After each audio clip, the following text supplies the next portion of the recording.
So Larry, thank you so much for sitting down with us today. We're very excited to talk about some of these things because this is a very important topic matter, talking about ticks. It certainly is. And the prevention of ticks and what we need to know about ticks.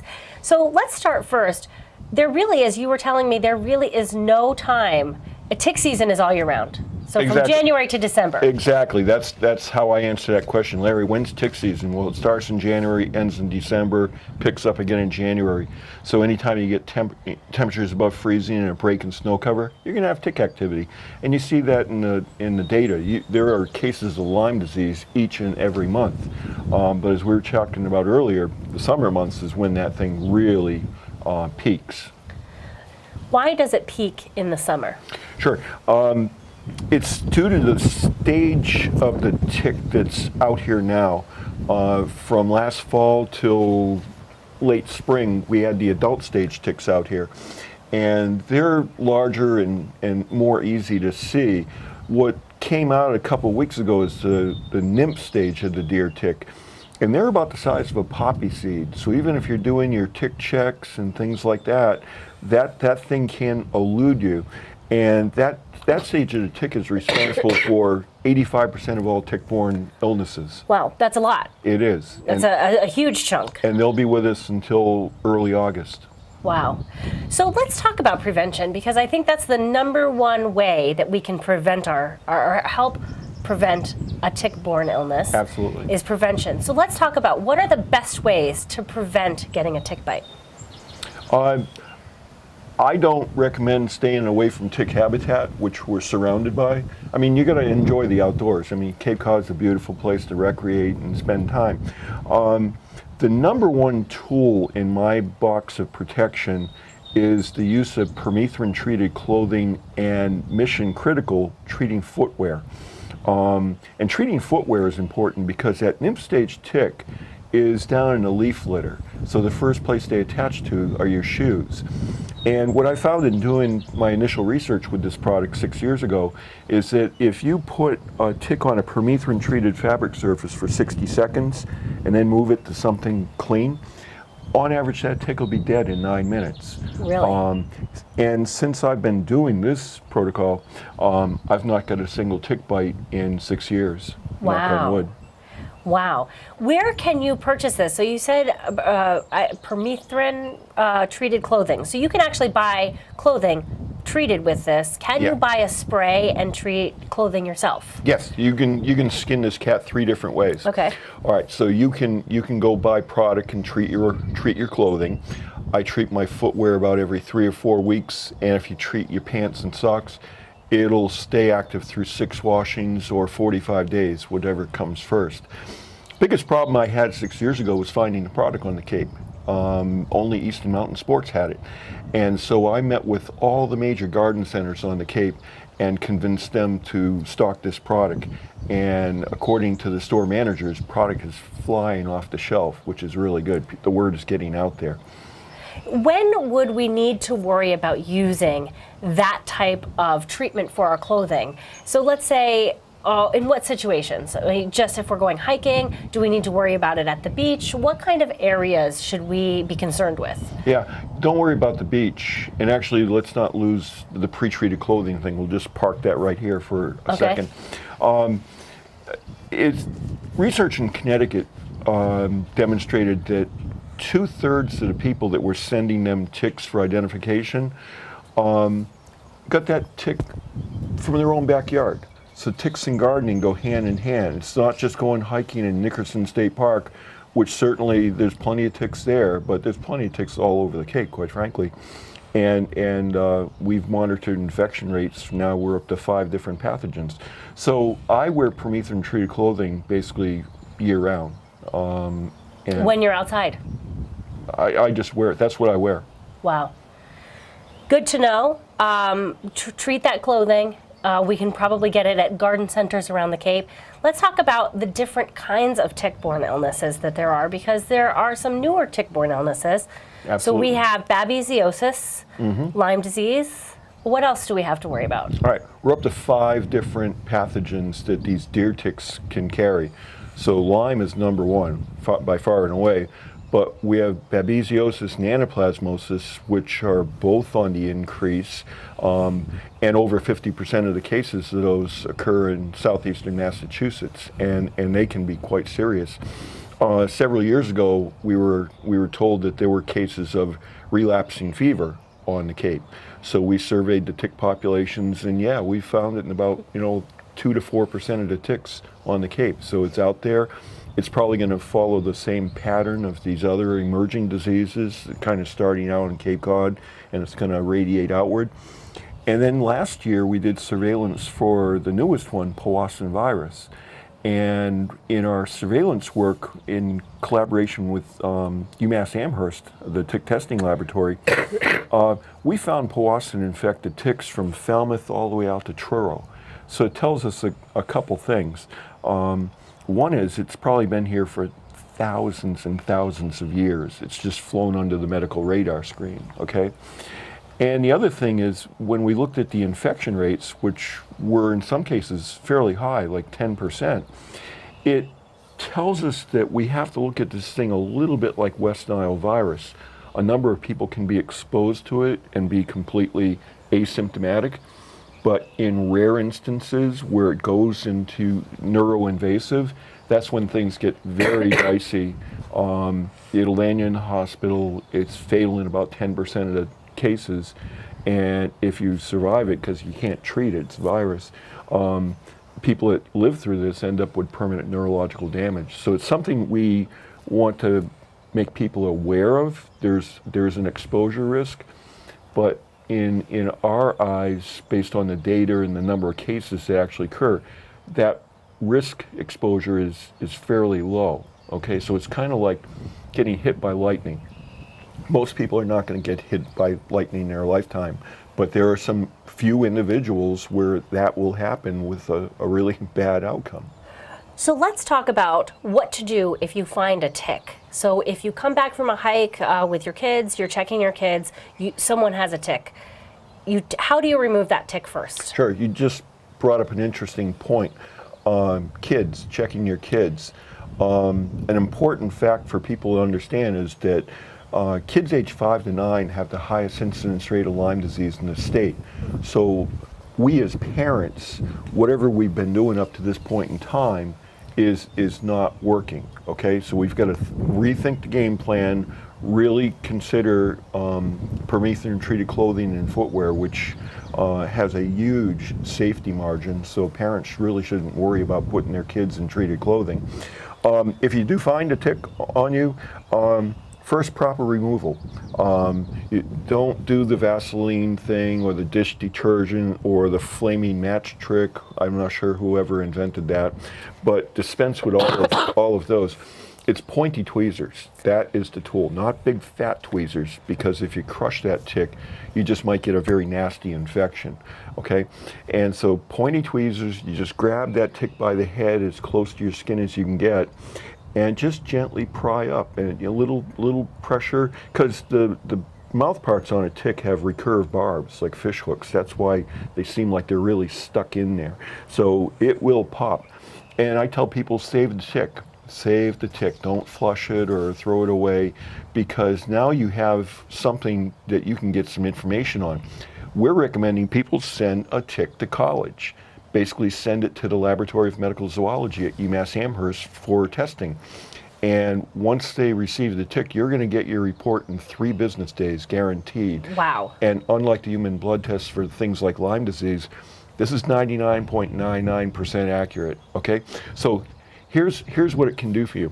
Now you have hard data that if you know you were bitten by a tick and you're not feeling well, and now you're going to have a conversation with your doctor, you can tell your doctor that, hey, I was exposed to this potentially, and also this, and maybe even this, because we find a number of ticks are co-infected, meaning they're packing Lyme plus one of these other things. We've seen some tick reports that, people test positive for all 4 of the major pathogens. Wow. Okay, so that's the thing we're looking at. So we treat this like hand-to-hand combat. You don't want to lose a single fight. So, and doctors are starting to embrace this as a legitimate diagnostic tool to kind of help them, because what do two of these things together look like as a clinical presentation, or three, or even all four? So now the doctor has some information that they can look at you and figure out, okay, these are the things I should be looking for you as potential treatment regimen.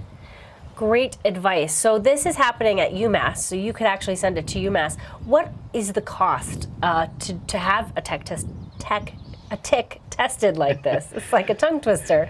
Yeah, what kind of cost are we looking at? It's not like the cost of tuition of sending a kid to college. Oh, thank goodness. Yeah. A standard panel test for Lyme, Babesia, Anaplasma, and relapsing fever, normally it's $50. Through the support of Cape Cod Healthcare, we received a grant this year to subsidize the cost of that testing until the money ran out, which happened a couple weeks ago. So from January to a couple weeks ago, for Cape residents, it was $15. Now it's $50, and then you have to layer another $100 on top of that for Powassan. That's a fairly expensive test. So people have to make a decision. You know, the likelihood of it carrying Powassan is pretty low, so maybe the standard panel test is the one to go with.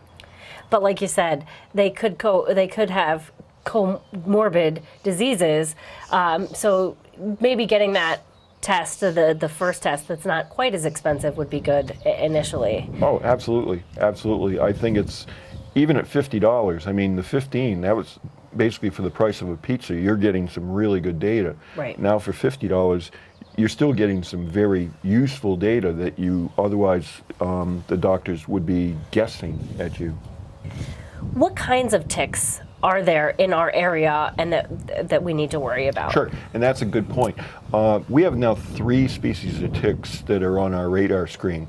So we have the deer tick. It's been around for a long, long time. We have dog ticks. Some people call it the wood tick. Pretty common. They can vector the pathogens that cause Rocky Mountain spotted fever and tularemia, but in Massachusetts, both of those diseases are quite rare. And now the newest player to the landscape arrived, to our knowledge, 3 years ago, the Lone Star tick.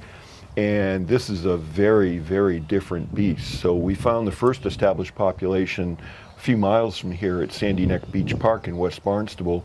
And last fall, I found another established population in West Falmouth along the Shining Sea bike trail. So we think it was introduced by migratory birds, but when it's established, we actually suspect strongly now that our friends the wild turkeys are aiding in the spreading of those ticks around Cape Cod. So in fact, when they were first describing the Lone Star tick back in the 1800s, they almost named it the turkey tick because it has a real appetite for that. And boy, bird. do we have a lot of wild turkeys around We certainly here. do. We certainly do. What about, we talked about prevention, so we talked about that permethrin. How do you pronounce that? Permethrin? Permethrin. Treatment. So what about essential oils? I know a lot of people want to go a natural way. They may be concerned about chemicals. Do essential oils work, or natural remedies? Let's hold that. You can buy pre-treated clothing because we parked that over here. Yep.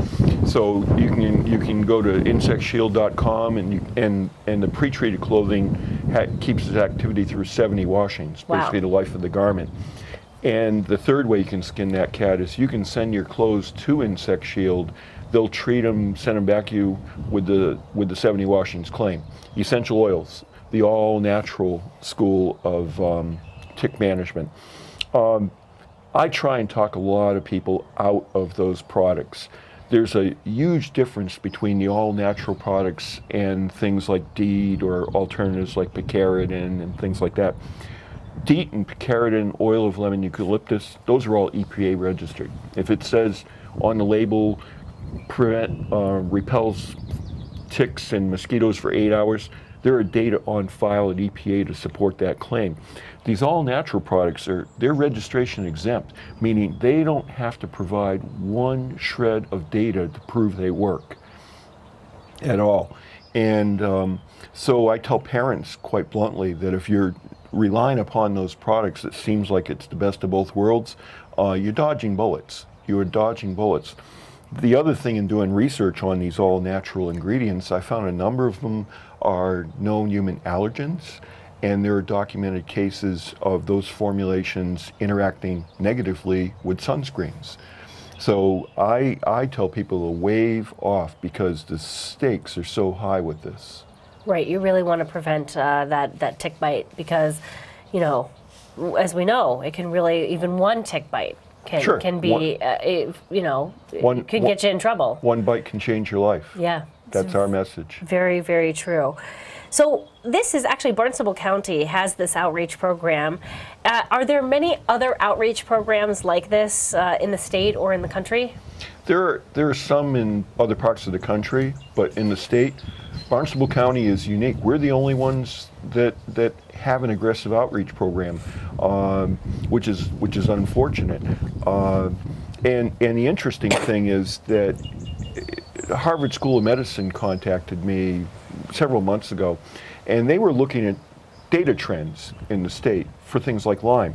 And what they saw in the data was that 9 of the 10 counties in the state have incidence rate of Lyme that are doing this. They're all on the increase. Barnstable County is flat as this table.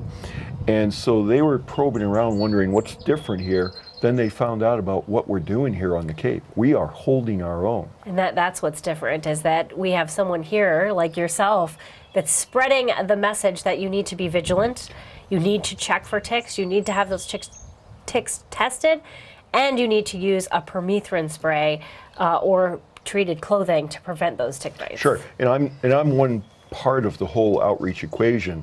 The other side of this is our county nurse, Deidre Arvidsson, and she has a program where she goes into the schools to train kids on this whole matter. So it's kind of like tag team. I saw a sign recently posted on the side of the road, spray your lawn, get rid of fleas and ticks. Is that an option? Is that something that we should consider, having our yards treated? That's my 1-2 punch. Permethrin treated clothing and tick checks and perimeter yard sprays. I think the combination of those is a good thing to do. So there are services that you can contract with that will do the edges of your yard. You don't have to spray the lawn. Short grass, direct sunlight, low humidity, that's a hostile environment for deer ticks. But over at the edges where you get a transition into taller vegetation and leaf litter and shade, that's where you're going to find it. So I recommend people treating their yards late May, late June, and again in mid-October. Or you can save yourself money, some money, and go to a garden center and get a hose end sprayer and just tell them you want something to treat the edge of your yard. They'll know exactly what you're talking about and set you up. Great. Well, thank you so much. Before I let you go, you just had a documentary premiere at a Provincetown Film Festival. Indeed. This is very exciting. What was the documentary called? Tick Days. And it was done by an independent filmmaker, Boston Picture Group, Marnie Crawford. And so she's been following me around for the past year and took about 40 hours of interviews and field work and crafted it into a 20-minute beautiful documentary. So P-Town was the first festival that we were shown at. We have another screening coming up at another festival in August, and we're not allowed to say where it is right now. And once that's done, Marnie wants to make this available for screenings at all the Cape Cod libraries. So we're going to get this out to the general public probably starting sometime this fall. Great. Well, thank you for talking to us. We really appreciate it. Now we know how to protect ourselves from ticks. So for Barnstable Today Nation, stay tick safe. That's right. Well, thank you for joining us. We really appreciate it. Our guest today, entomologist Larry Dapsis.